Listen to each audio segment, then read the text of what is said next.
Dans cette première vidéo, nous allons mettre en avant les compétences à développer suivant le stade d'évolution de l'enfant. On retrouve trois grandes périodes. La période prépubertaire, correspondant aux catégories poussin-pupille, la période pubertaire pour les benjamins minimes, et la période post-pubertaire pour les cadets juniors. Pour les plus jeunes, il est très important de souligner que l'unique consigne est de varier un maximum son activité sportive.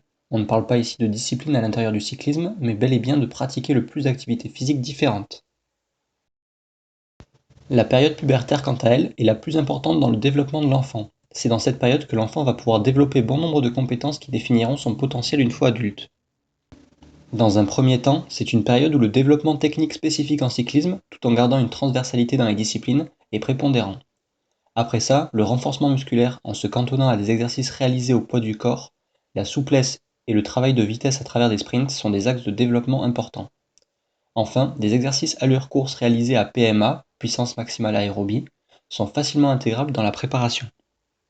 La période post-pubertaire est en général, et à juste titre, une période de spécialisation. Il ne faut tout de même pas perdre de vue que pour maximiser son potentiel, il est fortement conseillé de garder une transversalité dans les différentes disciplines dans la phase de préparation.